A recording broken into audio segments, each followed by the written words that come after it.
warahmatullahi wabarakatuh. Saya Somya Lestari dari Prodi Pendidikan Bahasa Inggris semester 6. Di sini saya akan merisum materi kuantitatif teaching language English education. Di sini materinya tentang research variable. Nah, jadi yang pertama itu membahas tentang apa sih itu research variable. Nah, research variable itu adalah suatu kualitas yang dipelajari oleh si peneliti lalu ditarik kesimpulannya gitu. Nah, jadi sebuah variabel ini punya 3 karakteristik. Yang pertama itu punya nilai yang bervariasi. Terus yang kedua itu bisa membedakan satu objek dengan objek lain dalam populasi. Kemudian yang ketiga itu measurable, jadi bisa diukur gitu. Nah, dalam research kuantitatif ada 2 jenis variable yang general, yang paling umum itu yaitu ada independent variable dan dependent variable.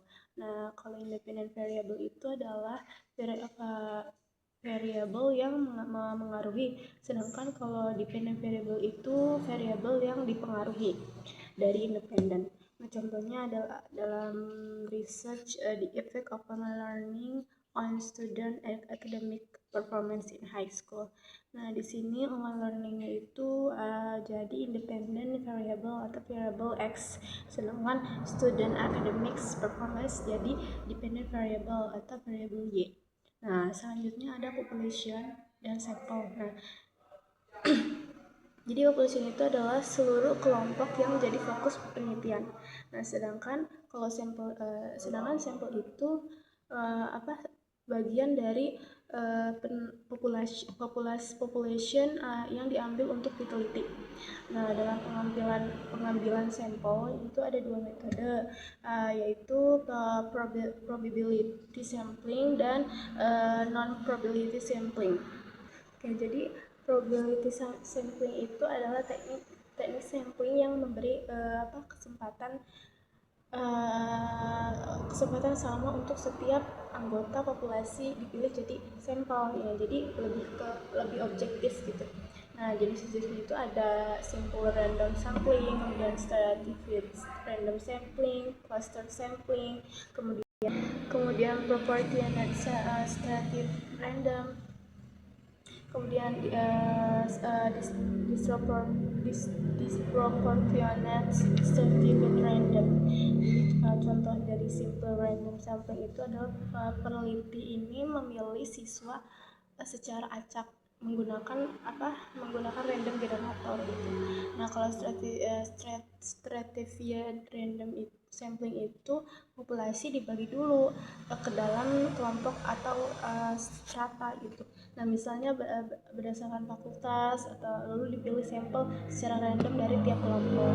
Kemudian cluster sampling itu biasanya dipakai kalau populasinya itu terbagi secara natural, secara alami gitu dalam kelompok. Nah, misalnya sekolah atau wilayah-wilayah tertentu.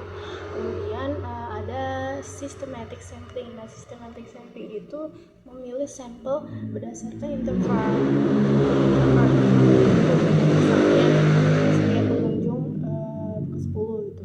Nah, kalau proportionate stratified sampling Nah, jumlah sampel tiap kelompok disesuaikan dengan proporsi asli dalam populasi. Nah, sedangkan disproportionate stratified random itu digunakan kalau ada kelompok kecil yang perlu banyak diambil supaya datanya itu cukup itu untuk analisis. Nah, selanjutnya itu ada non-probability sampling. Nah, metode ini tidak memberi kesempatan gitu yang sama gitu pada setiap anggota populasi gitu, jadi lebih subjektif. Kemudian jenisnya ada area sampling, ada convenience sampling, kemudian ada prophecy sampling, kemudian ada photo sampling dan snowball sampling. Nah, ini ada convenience sampling itu misalnya peneliti ini memilih responden yang paling mudah ditemui.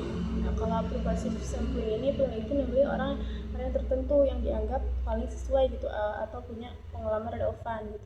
Kemudian kuota sampling itu digunakan untuk memastikan jumlah responden dalam kelompok tertentu gitu, tetap terpenuhi gitu. Kemudian snowball sampling itu biasanya dipakai untuk mencari responden yang sulit ditemukan gitu, di mana satu partisipan itu akan merekomendasikan partisipan lainnya. Jadi kesimpulan itu dalam quantitative research itu variable population sampling teknik itu penting karena berpengaruh pada kualitas dan hasil penelitian kita. Terima kasih. Wassalamualaikum